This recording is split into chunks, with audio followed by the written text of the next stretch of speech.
Pontic-Caspian Steppe, a region that spans across Eastern Europe to Central Asia, might not look like the most interesting region in the place of history, but did you know that this seemingly barren landscape was home to some of the world's first horse riders, early iron smelters, and even a philosopher ranked among the Greek seven sages? Here we look at the prehistoric people who lived in this region and how they contributed to the development of human civilization. Let's first talk about the geography of the Pontic-Caspian Steppe.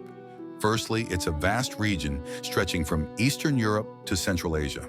Like many other steppes, Pontic steppes has a rather dry climate, and until modern machinery, people living there traditionally engaged in a nomadic pastoralist and hunter-gatherer lifestyle. Despite being not suitable for agriculture, there was the abundance of animals living in the steppe, including food sources and work animals such as aurochs, elk, hare, bear, and onager. Research suggests that steppe inhabitants sustained on a high-protein diet, leading to better nutrition and generally taller stature compared to their sedentary counterparts. Pontic steppe is not an isolated region. It connects the Black Sea, from which there was a sea route to the Mediterranean, whereas at the land route, the steppe connects to the Caucasus region in the south, which is the gateway to the civilizations of the Near East and the Anatolia. To the west, the steppe links to the Balkans, of which their descendants who migrated there would later be known by the Greeks as Thracians.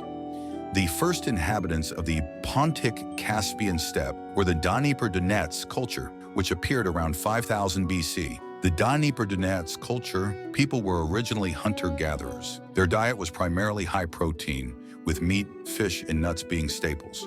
They also practiced elaborate burials and had a rich material culture that spoke to their beliefs and customs. Fast forward to around 3800 BC, the Yamnaya culture emerged. It was postulated as the culture that first domesticated horses. Wheel technology, originally an invention from Mesopotamia, spread to the Yamnaya, enabling them to move across the steppe with their ox carts. This combination of horse domestication and wheeled carts gave the Yamnaya an unprecedented level of mobility. As we discussed in a previous video, the steppe environment, combined with horses and livestock, created a unique setting for the emergence of powerful empires. However, the steppe provided little economic value to humans, as there were few resources, only grasslands, slightly better than a desert. With the advent of wheels, humans were finally able to traverse the steppe to reach their food sources more easily. This mobility allowed for the spread of culture and ideas, rivaled only by the sea routes of the Mediterranean. In the coming age, we see that many ancient technologies were able to reach different parts of the world by taking the steppe routes, such as the chariot, horse riding, metallurgy, and the wheel. Contrary to its predecessor, the Yamnaya culture is also likely to have been patriarchal, with evidence suggesting a rudimentary social stratification, such as some male elites that enjoyed much more luxurious burial. We also know that the Yamnaya was among the first to practice organized warfare and large-scale skirmishes. This helps explain the often abrupt displacement of other cultural groups as Yamnaya influences spread. It is also a scholarly consensus that the distribution of Indo-European languages across the Eurasian continent was largely due to the expansion of the Yamnaya culture. Subsequently, we witnessed the emergence of the Catacomb Culture, which is among the earliest known steppe culture to smelt iron. Archaeologists found a knife blade from this culture in present-day Ukraine that dates to around 2500 BC. After the Catacomb Culture, there emerged the Srubnaya Culture, a late Bronze Age civilization that thrived from around 1800 to 1200 BC. Unlike many other steppe cultures, the Srubnaya people established relatively permanent settlements, favoring a more sedentary lifestyle while maintaining a mix of pastoralism and agriculture.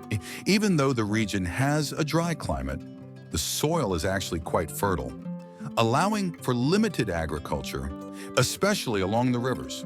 The Srubnaya culture is also renowned for their distinctive burial practices, which involved interring the dead in timber-lined grave pits or shrub beneath burial mounds.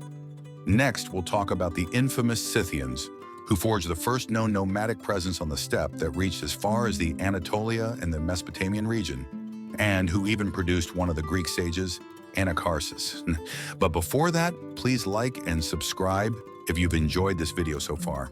The Scythians were a group of people whose ancestors were sedentary farmers in Central Asia. However, due to climate change in the first millennium BC that caused a much drier climate in Central Asia, their ancestors shifted to a pastoral lifestyle in order to survive.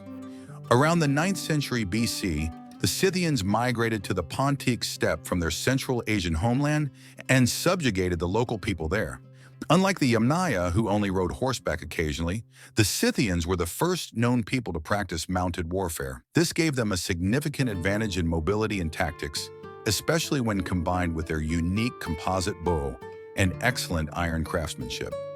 The Scythians were also known for their rich material culture, excelling in metalworking and creating ornate weapons, armor, and jewelry, often embellished with gold and intricate designs. At their height, the Scythian Empire stretched from the Danube River in the west to the Altai Mountains in the east. Their highly mobile cavalry tactics allowed for swift raids and effective battles against settled civilizations. One unique aspect of Scythian society was the unique status of women. Excavations at Scythian burial sites have revealed that women were often buried with weapons, and some even showed battle wounds. The Scythians also actively developed trade networks that connected them with various ancient civilizations across a wide geographical area, such as Greeks, Persians, and even the eastern Siberia. The Scythians were not only known for their military prowess. The tale of the philosopher Anacharsis, a Scythian prince who journeyed to Athens to learn from the Greeks, illustrates this well. He met Solon, one of the founders of Athenian democracy, and they shared some of the most interesting conversations. In one instance, Anacharsis was seemingly puzzled by the Olympic Games, where people competed in sports for no other reason than to win a piece of olive leaves to wear on their heads. He also mocked the Greek laws of the time, comparing them to a spider web that could trap the small and weak, while the rich and powerful could always tear through it, a statement that resonates even in modern times. He also mocked the Athenian Democratic Assembly, finding it amazing that it was the wise man who pleaded causes, but the fools decided the outcomes. Known for his sharp wit and philosophical insights, Anacharsis allegedly impressed the Greeks with his straightforward wisdom, challenging their perceptions of so-called barbarians from the north. His wisdom even earned him the honorary title of one of the 7 sages of Greece. It is interesting to see how the seemingly unremarkable steppe played such a pivotal role in the development of human civilization and in spreading technologies.